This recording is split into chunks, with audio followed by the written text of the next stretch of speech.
Hey everyone, welcome back. Look what just got dropped off to the house today. This is the Jurassic World Rebirth tail Thrasher Spinosaurus from the new film Jurassic World Rebirth. So this one comes out June 1st. So this one has the same feature as all the other boxes of Spinosaurus. And it's actually a quite big toy, extremely heavy. So this is the front of the box. It tells you the action feature it has. And the back of the box, you're able to see the tail action that it has, the thrashing, and also Mosasaurus is part of a collection. So with that said, let's take an open of this package and try out this Spinosaurus.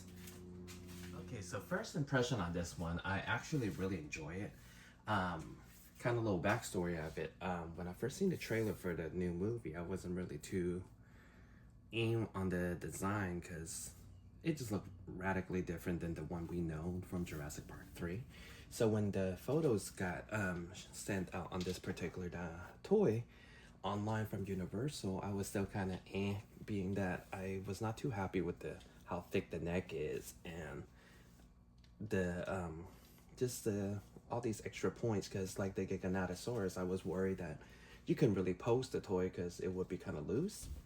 So then when we actually saw it in action, the sample that they used at Toy Fair, it was actually pretty cool because it showed how fluid the action feature was and it looked great.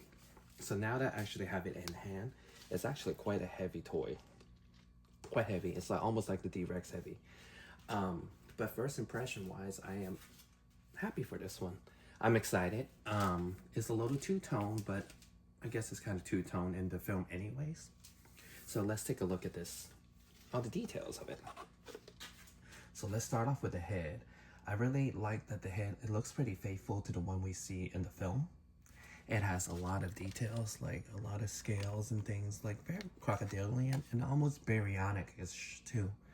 I will applaud Mattel for continuously to put the teeth on the outside, like a different separate piece, instead of sculpture onto the jaw itself. So then we'll actually get some really nice sharp teeth, and they're actually soft plastic, so you know kids won't really hurt themselves playing with it. And then on top of it, you see there's two crests.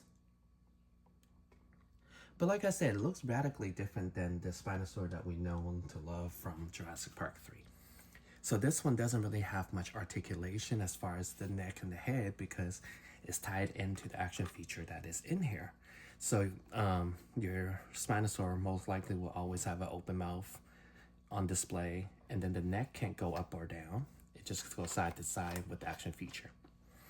And then on the back of the dinosaur, as you can see here, has these orange, kind of like mustard orange, yellow striping going down all the way up on the sail and all the way even included down to the back of the tail, which is pretty awesome that they painted the back of the tail also.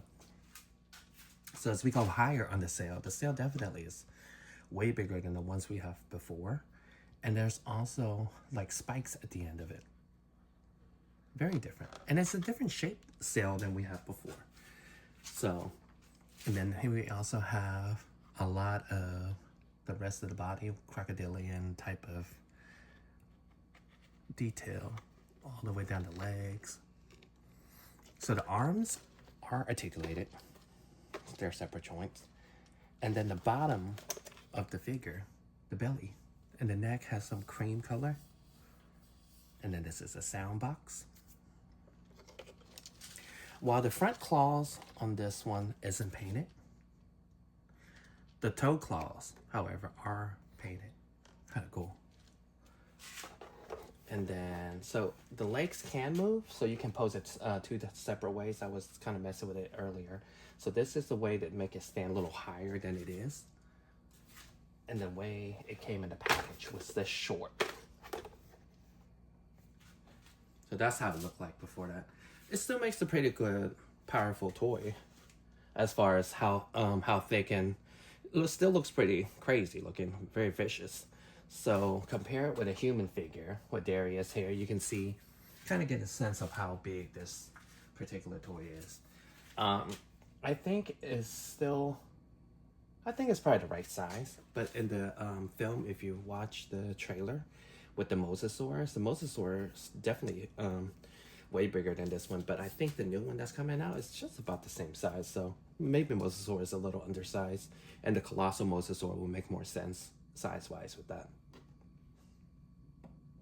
So let's try the action feature. So on the box, it said you're supposed to push this button here 3 times. So let's try it. 1, 2, 3. Works really well, right? Very fluid. Like, I like how it moves like swimming.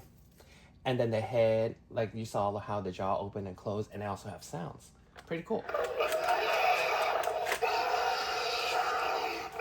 For a $40 toy, this one is actually pretty well made and pretty nicely painted. Yeah, and I like that. Well, a couple of times I played with it, the head didn't quite move straight. But now it looks like it can actually kind of sit in one pose. As I was just telling you about Giganotosaurus, just like this one, I was more worried that it was going to turn into like this, where, you know, the tail's kind of loose and you can't really pose it correctly because it just does whatever it wants to do. Like you can't. So, but it turns out it can look straight still, so I'm happy about it. So I can definitely be able to put it onto my shelf with the rest of the dinosaurs. So let's compare it with an earlier sample of a Spinosaur that we have. So this is the first, well, not the first, the Dino Rivals Battle Damage one. So this is the one we are used to as far as knowing what we know as a child. This was how a Spinosaur looked like in Jurassic Park 3. And this is the one now. So one thing I will say that is really great is the size of the feet has drastically minimized, smaller. As you can see, like how big that one is compared to this one. And it's great that Mattel's listening to our feedback because look, it can still stand perfectly fine. As I was telling you, you can see the evolution of the sail definitely got way bigger than this one. But also, the legs got way shorter than the one here. You know, it's part of the film design being different. But like I was telling you, as far as Mattel design, it's great that this was what I mean before. They scoped the teeth onto the face of the character, the dinosaur, and look, it bleeds all over the gums. It's nice for the time, but it's nice that they were able to upgrade it and, you know, have a better way to paint the dinosaurs and things. And then the second one we're going to have to look at will be the latest one that we got. This other Spinosaurus. As you can see, this one sails similar to the one we got, but not quite the same, and it doesn't have spikes. So this one just came out at Walmart, I believe, last year. And it's still based off of Jurassic Park 3's dinosaur. So you still have the more crocodilian face, and then you still have the strong back legs, definitely giant feet compared to this one. So you can see thickness just about the same, same size toy, retail about the same. So you can see how drastically it looks different. So if you were to see if you need it for your collection, definitely a different type of Spinosaur. So there's that. And then we can even kind of take a size comparison with the Allosaur Hammer collection. You can see how much slender this one is. But yeah, this is a really thick toy. It's a great toy. I really enjoy the action portion. This one is being released starting June 1st. So basically at the time of filming, next Sunday. I got this a little bit earlier from Walmart. They put it up on the website for sale. So I was able to get it a little early. And let's actually try to focus and get the tag. Hopefully it works on there. There we go. All right. So final thought on this particular one, I actually think came out pretty nicely. I like that. I like how it came out, actually. Like, it looked very faithfully to the film. And my personal opinion, just by looking at some of the other dinosaurs that are coming out, that is in the main line, it's kind of a disconnect with what we see in the film as far as design-wise. It doesn't seem like cohesively belong in the same universe.